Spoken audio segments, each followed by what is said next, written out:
ವಿದ್ಯಾರ್ಥಿಗಳೇ, ನಾನು ಪುಷ್ಪಾ ಮುರುಗೇಶ್ ಗುಳೇದ್. ನೀವೆಲ್ಲ ಆರಾಮಾಗಿ ಇದ್ದೀರಂತ ಭಾವಿಸ್ತೇನೆ. ಹಿಂದಿನ ವಿಷಯದಲ್ಲಿ ಯುರೋಪಿನಲ್ಲಿ ಬೃಹತ್ ಸಾಮಾಜಿಕ ಬದಲಾವಣೆಗೆ ದಾರಿ ಮಾಡಿಕೊಟ್ಟ ಕೈಗಾರಿಕಾ ಕ್ರಾಂತಿಯ ಬಗ್ಗೆ ನೀವು ಕಲ್ತಿದ್ದೀರಿ.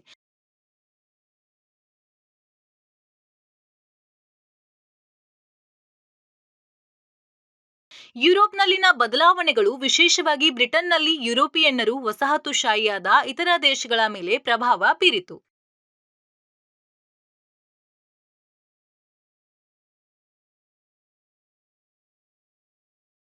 ಸಾಮಾಜಿಕ ಬದಲಾವಣೆಗಳು ಕಾರ್ಮಿಕ ವರ್ಗ ಮತ್ತು ಬಡವರ ಮೇಲೆ ಅನೇಕ ರೀತಿಯಲ್ಲಿ ಪರಿಣಾಮ ಬೀರಿತು. ಕೈಗಾರೀಕರಣದ ಪರಿಣಾಮಗಳು ಮತ್ತು ಬಡವರು ಅದಕ್ಕೆ ಹೇಗೆ ಪ್ರತಿಕ್ರಿಯಿಸಿದರು ಎಂಬುದರ ಕುರಿತು ಮಾತನಾಡೋಣ.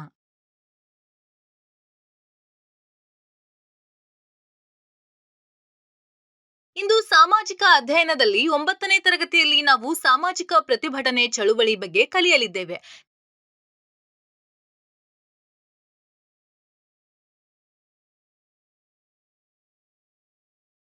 ಕಲಿಕೆಯ ಫಲಿತಾಂಶಗಳು ನೀವಿದ್ರ ಬಗ್ಗೆ ಕಲಿಯಲು ಸಾಧ್ಯವಾಗತ್ತೆ. ಕೈಗಾರೀಕರಣದ ಪರಿಣಾಮ, ಸಾಮಾಜಿಕ ಬದಲಾವಣೆಯಿಂದ ಪ್ರಭಾವಿತರಾದ ಜನರು,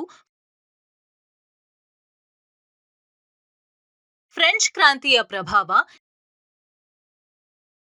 ಇಂಗ್ಲೆಂಡ್ನಲ್ಲಿ ಆರಂಭಿಕ ಕಾರ್ಮಿಕರ ಚಳುವಳಿ,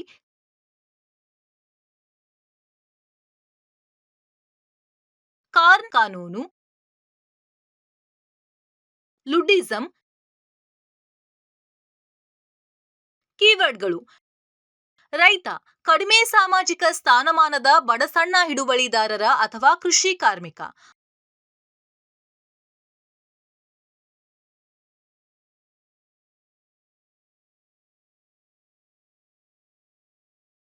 ಭ್ರಾತೃತ್ವ, ಗುಂಪಿನೊಳಗೆ ಸ್ನೇಹ ಮತ್ತು ಪರಸ್ಪರ ಬೆಂಬಲ.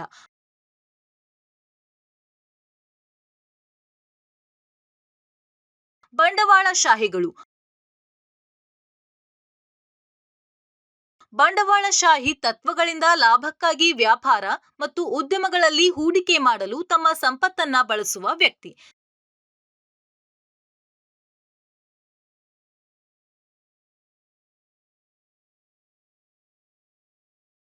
ಸೀಮಿತ, ಪ್ರದೇಶ ಅಥವಾ ಪರಿಮಾಣದಲ್ಲಿ ನಿರ್ಬಂಧಿಸಲಾಗಿದೆ.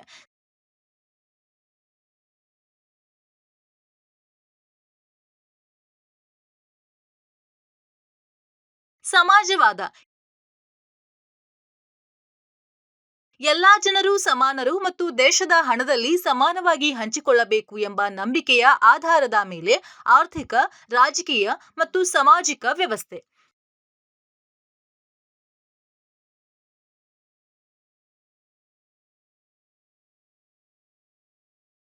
ಆಮೂಲಾಗ್ರ, ಅಸ್ತಿತ್ವದಲ್ಲಿರುವ ಸಂಸ್ಥೆಗಳು ಅಥವಾ ರಾಜಕೀಯ, ಸಾಮಾಜಿಕ ಅಥವಾ ಆರ್ಥಿಕ ಪರಿಸ್ಥಿತಿಗಳಲ್ಲಿ ತೀವ್ರವಾದ ಅಥವಾ ಮೂಲಭೂತ ಬದಲಾವಣೆಯನ್ನ ಬೆಂಬಲಿಸುವ ವ್ಯಕ್ತಿ.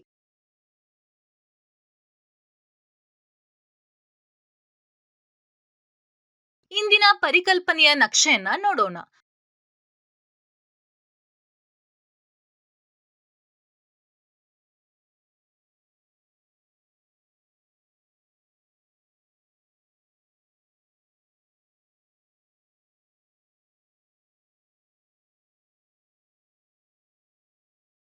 ಕೈಗಾರಿಕಾ ಕ್ರಾಂತಿಯ ಪರಿಣಾಮಗಳು.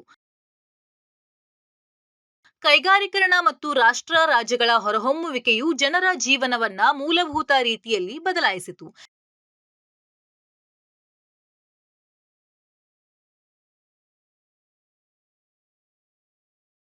ಇದು ಜನರು ಕೆಲಸ ಮಾಡುವ ವಿಧಾನ, ಜೀವನ ಮತ್ತು ಘನತೆಯ ಅವಶ್ಯಕತೆಗಳಿಗೆ ಅವರ ಪ್ರವೇಶ, ಅವರ ಕೆಲಸ ಮತ್ತು ಅದರ ಉತ್ಪನ್ನಗಳೊಂದಿಗೆ ಅವರ ಸಂಬಂಧ,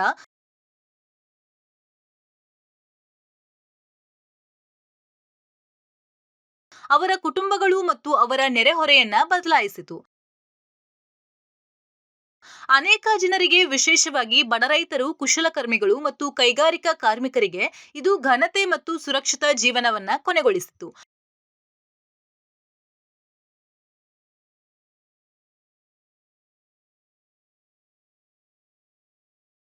ಅವರು ಈಗ ಸಹಾನುಭೂತಿ ಇಲ್ಲದ ಫೋರ್ಮೆನ್ ಮತ್ತು ವ್ಯವಸ್ಥಾಪಕರ ನಿಯಂತ್ರಣದಲ್ಲಿ ನೂರಾರು ಮತ್ತು ಸಾವಿರಾರು ಇತರ ಕಾರ್ಮಿಕರೊಂದಿಗೆ ಕಾರ್ಖಾನೆಗಳಲ್ಲಿ ಕೆಲಸ ಮಾಡಲು ಒತ್ತಾಯಿಸಲಾಯಿತು.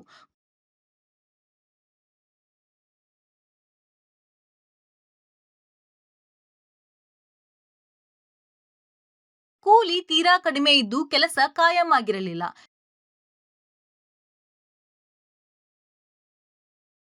ಇದು ಜನರಲ್ಲಿ ಸಾಕಷ್ಟು ಅತೃಪ್ತಿ ಮತ್ತು ಅಸಮಾಧಾನವನ್ನ ಸೃಷ್ಟಿಸಿದೆ.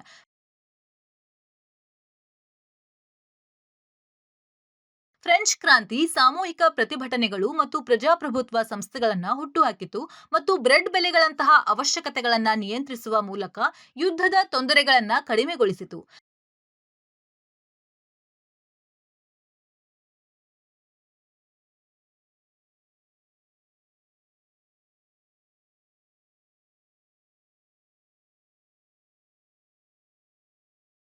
ಸ್ವಾತಂತ್ರ್ಯ, ಸಮಾನತೆ ಮತ್ತು ಭ್ರಾತೃತ್ವಕ್ಕಾಗಿ ಚಳುವಳಿಗಳನ್ನು ಬೆಳೆಸಿತು.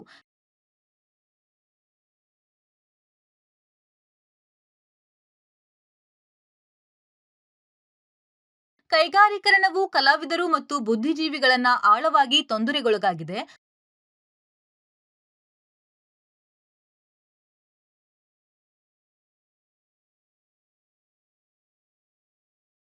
ಕೃಷಿ ಅಥವಾ ಕರಕುಶಲ ಉತ್ಪಾದನೆ ಮತ್ತು ಹಳ್ಳಿಗಳ ಸಮುದಾಯ ಜೀವನಕ್ಕೆ ಸಂಬಂಧಿಸಿದ ಮಾನವೀಯ ಮೌಲ್ಯಗಳು ಕಳೆದುಹೋಗಿವೆ.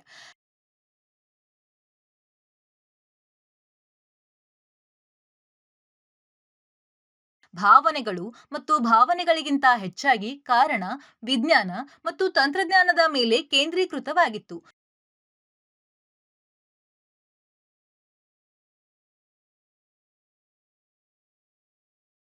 ದೊಡ್ಡ ಪ್ರಮಾಣದ ಕೈಗಾರೀಕರಣದ ಪರಿಣಾಮ ಮತ್ತು ದುಡಿಯುವ ಜನರ ಬಡತನವು ಜನರ ಮನಸ್ಸಿನ ಮೇಲೆ ಆಳವಾದ ಗುರುತು ಬಿಟ್ಟಿತು.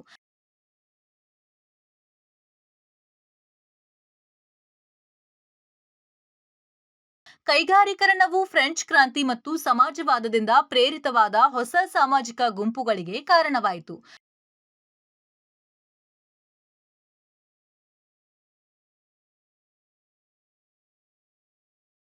ಕಾರ್ಮಿಕರು ತಮ್ಮ ಶಕ್ತಿಯನ್ನ ಅರಿತು ಒಗ್ಗೂಡಿದರೆ ಅವರು ಆರ್ಥಿಕತೆಯನ್ನ ಸ್ಥಗಿತಗೊಳಿಸಬಹುದು ಎಂದು ಅರಿತುಕೊಂಡರು.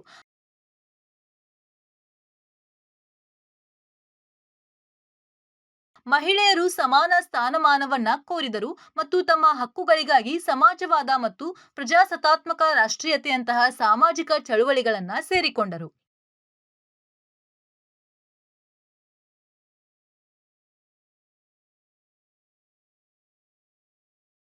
ಇಂಗ್ಲೆಂಡ್ನಲ್ಲಿ ಆರಂಭಿಕ ಕಾರ್ಮಿಕರ ಚಳುವಳಿಗಳು.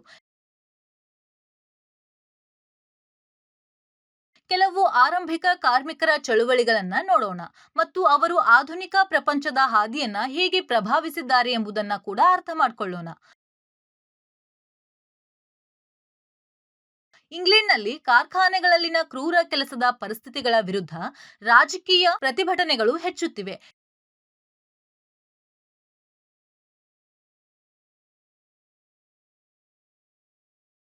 ದುಡಿಯುವ ಜನತೆ ಮತದಾನದ ಹಕ್ಕನ್ನ ಕೇಳುತ್ತಿದ್ದಾರೆ. ಸರ್ಕಾರ ಅವರನ್ನ ಹತ್ತಿಕ್ಕಲು ಪ್ರಯತ್ನಿಸಿತು. ಜನರು ಪ್ರತಿಭಟಿಸುವ ಹಕ್ಕನ್ನ ನಿರಾಕರಿಸುವ ಹೊಸ ಕಾನೂನುಗಳನ್ನ ಮಾಡಿದರು. 1792ರಿಂದ 1815ರವರೆಗೆ ಫ್ರಾನ್ಸ್ನೊಂದಿಗೆ ಇಂಗ್ಲೆಂಡ್ನ ಯುದ್ಧವು ವ್ಯಾಪಾರವನ್ನ ಅಡ್ಡಿಪಡಿಸಿತು, ಕಾರ್ಖಾನೆಗಳನ್ನ ಮುಚ್ಚಲು ಒತ್ತಾಯಿಸಿತು ಮತ್ತು ನಿರುದ್ಯೋಗ ಹೆಚ್ಚಾಯಿತು.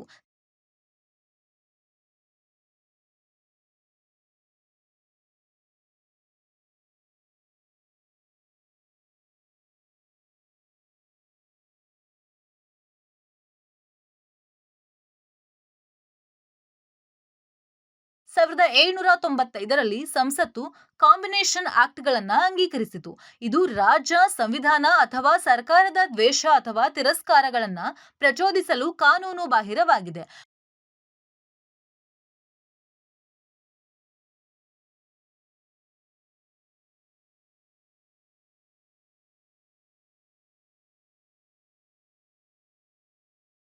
ಮತ್ತು 50 ಜನರ ಸಾರ್ವಜನಿಕ ಸಭೆಗಳನ್ನ ನಿಷೇಧಿಸಿತು.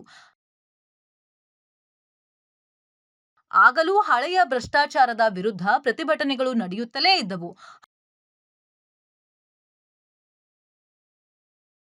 ಹಳೆಯ ಭ್ರಷ್ಟಾಚಾರ ಎಂಬ ಪದವನ್ನ ರಾಜಪ್ರಭುತ್ವ ಮತ್ತು ಸಂಸತ್ತಿನ ಸವಲತ್ತುಗಳಿಗಾಗಿ ಬಳಸಲಾಯಿತು.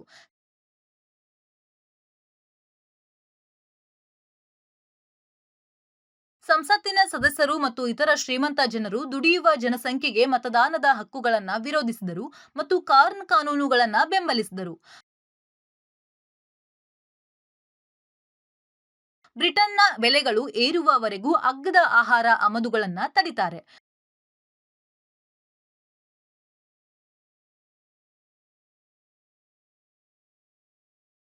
ಕಾರ್ಮಿಕರು ಪಟ್ಟಣಗಳು ಮತ್ತು ಕಾರ್ಖಾನೆಗಳಲ್ಲಿ ಪ್ರತಿಭಟಿಸಿದರು.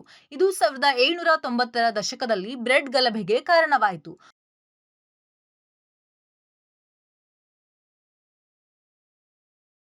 ಬಡವರಿಗೆ ಬ್ರೆಡ್ ಪ್ರಧಾನವಾಗಿತ್ತು ಮತ್ತು ಜನರು ಕೈಗೆಟುಕುವ ಬೆಲೆಯಲ್ಲಿ ಮಾರಾಟ ಮಾಡಲು ದೊಡ್ಡ ದಾಸ್ತಾನುಗಳನ್ನು ವಶಪಡಿಸಿಕೊಂಡರು.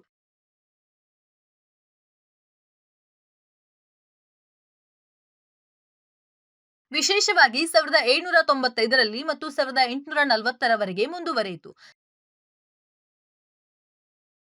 1770ರ ದಶಕದಲ್ಲಿ ಆವರಣ ಎಂದು ಕರೆಯಲ್ಪಡುವ ಪ್ರಕ್ರಿಯೆಯು ಸಣ್ಣ ತೋಟಗಳನ್ನು ವಿಲೀನಗೊಳಿಸಿತು. ಇದು ಬಡ ಗ್ರಾಮೀಣ ಕುಟುಂಬಗಳ ಮೇಲೆ ಪರಿಣಾಮ ಬೀರಿತು.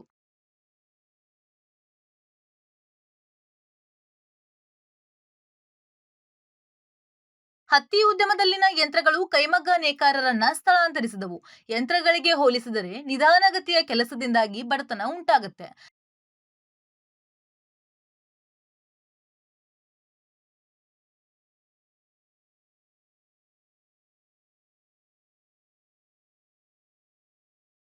ಸಾವಿರದ 1790ರ ದಶಕದಲ್ಲಿ ನೇಕಾರರು ಕಾನೂನುಬದ್ಧ ಕನಿಷ್ಠ ವೇತನವನ್ನ ಕೋರಿದರು, ಆದರೆ ನಿರಾಕರಿಸಲಾಯಿತು.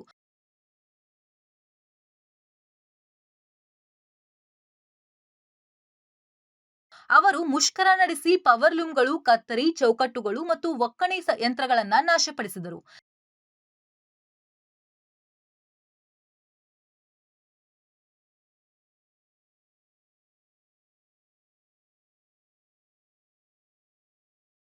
ಸಾವಿರದ 830ರಲ್ಲಿ ಯಂತ್ರಗಳು ತಮ್ಮ ಕೆಲಸವನ್ನ ಕಸಿದುಕೊಳ್ಳುತ್ತವೆ ಎಂಬ ಭಯದಿಂದ ಗಲಭೆಕೋರರು ಯಂತ್ರಗಳನ್ನ ನಾಶಪಡಿಸಿದರು. 9 ಗಲ್ಲಿಗೇರಿಸಲಾಯಿತು ಮತ್ತು 450 ಜನರನ್ನ ಅಪರಾಧಿಗಳಾಗಿ ಆಸ್ಟ್ರೇಲಿಯಾಕ್ಕೆ ಕಳಿಸಲಾಯಿತು.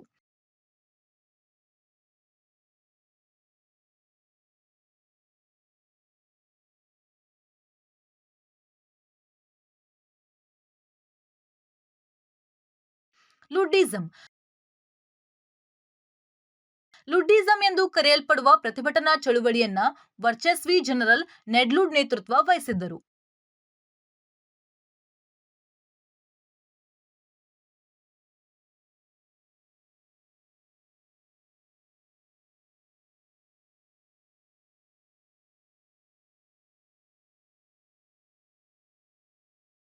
ಲುಡೈಟ್ಗಳು ಕನಿಷ್ಠ ವೇತನ, ಕಾರ್ಮಿಕರ ಮೇಲೆ ನಿಯಂತ್ರಣ ಮತ್ತು ಯಂತ್ರಗಳ ಮೇಲಿನ ದಾಳಿಯನ್ನ ಮುಂದುವರಿಸುವಾಗ ಯಂತ್ರೋಪಕರಣಗಳಿಂದ ಕೆಲಸ ಕಳೆದುಕೊಂಡವರಿಗೆ ಕೆಲಸ ಮಾಡಲು ಒತ್ತಾಯಿಸಿದರು.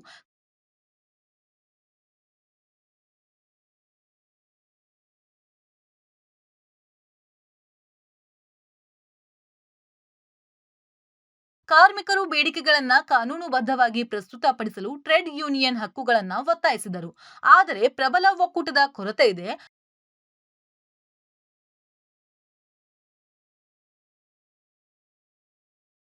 ಅವರು ಕಾರ್ಖಾನೆ ಮಾಲೀಕರಿಗೆ ಬೆದರಿಕೆ ಹಾಕಿದರು. ಇದರ ಪರಿಣಾಮವಾಗಿ ಮಾತುಕತೆಗಳು ಮತ್ತು ಸುಧಾರಿತ ಕೆಲಸಗಳ ಪರಿಸ್ಥಿತಿಗಳು